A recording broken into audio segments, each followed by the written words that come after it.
ఓం నమో వెంకటేశాయ. మా భవిత ఛానల్కి స్వాగతం అండి. ఈ వీడియోలో శ్రీమద్ భగవద్గీత 2వ అధ్యాయంలో 30వ శ్లోకం నుంచి 36వ శ్లోకం వరకు అర్థాలను తెలుసుకుందాం.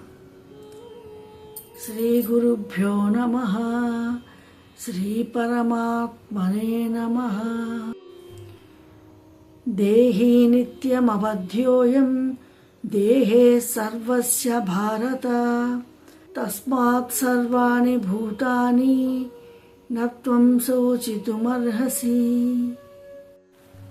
అర్జున, జీవులు అందరి యొక్క శరీరాలలోనూ శరీరధారిగా వ్యాపించి ఉన్న ఆత్మ నిత్యమైనది.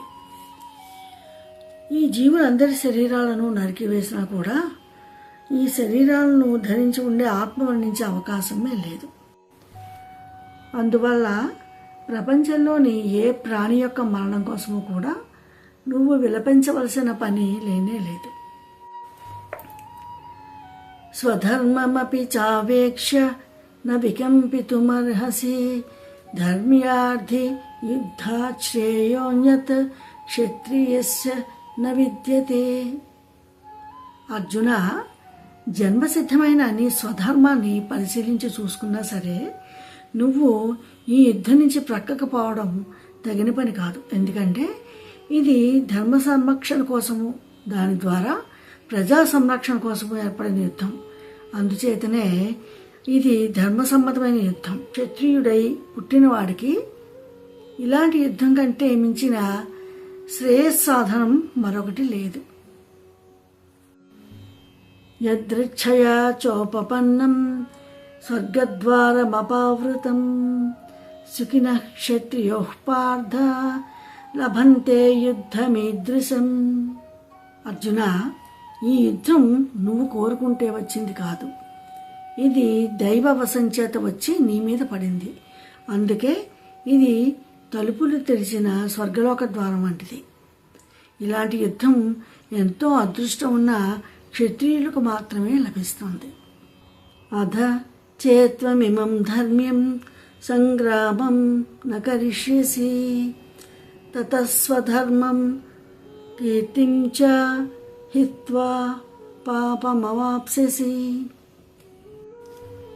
అర్జున, ఇది ధర్మశాస్త్రం ప్రకారం నీకు అయాచితంగా సంక్రమించిన యుద్ధం కనుక దీనిని ఎగగొట్టడం వలన జన్మసిద్ధమైన నీ ధర్మం చెడిపోతుంది. దానివల్ల పాపం నీ నెత్తిమీద పడుతుంది. దాంతోపాటు నీకున్న అపారమైన కీర్తి చెడిపోతుంది. అకీర్తిం చాపి భూతాని కథయిష్యంతి తే వ్యయాం సంభావితస్య చ కీర్తి మరణాదతిరిచ్యతే. రాబోయే తరాలన్నీ నీ గురించి చెడ్డగా చెప్పుకుంటాయి. అపకీర్తికి అంతం ఉండదు. గౌరవనీయమైన స్థానాన్ని అందుకున్న వాడికి అపకీర్తి అనేది మరణం కంటే అధమాధమం కదా. భయాద్రణాదుపరతం మంస్యం తే త్వాం మహారథాః ఏషాం చ త్వం బహుమతః భూత్వా యాస్యసి లాఘవం. మహారథులందరూ భయంతో నువ్వు యుద్ధం నుంచి పారిపోయావని భావిస్తారు. వాళ్ళంతా ఇప్పటిదాకా నీ గురించి గొప్పగా ఆలోచిస్తున్నారు. అలాంటి వాళ్ళందరికీ నువ్వు ఇప్పుడు తేలికైపోతావు. అవాచ్యవాదాంశ బహూన్ వదిష్యంతి తవాహితాః నిందంతస్తవ సామర్థ్యం తతో దుఃఖతరం ను కిం. అర్జున, నీ శత్రుపక్షం వారైతే మాత్రం నీకు అసలు సామర్థ్యమే లేదని అనేక రకాలైన అవాక్కులు చవాక్కులు పేల్తారు. నీకెంతకంటే వేరే ఏదైనా పెద్ద కష్టం ఉండగలదా? ఇదండి ఈ వీడియోలో 30 నుంచి 36వ శ్లోకం వరకు అర్థాలు తెలుసుకున్నాము. ఈ నవరాత్రుల పూజలు అవి కొంచెం ఈ బిజీలో నేను వీడియో కొంచెం లేట్గానే పెట్టాను. నెక్స్ట్ వీడియో తొందరగానే పెడతాను. మరి మా ఛానల్ని మీరందరూ తప్పకుండా ముందుకు నడిపించాలని మనస్ఫూర్తిగా కోరుకుంటున్నాను. ఈ వీడియో మీకు నచ్చినట్లయితే లైక్ చేయండి, షేర్ చేయండి. మరి తప్పకుండా సబ్స్క్రైబ్ చేయండి.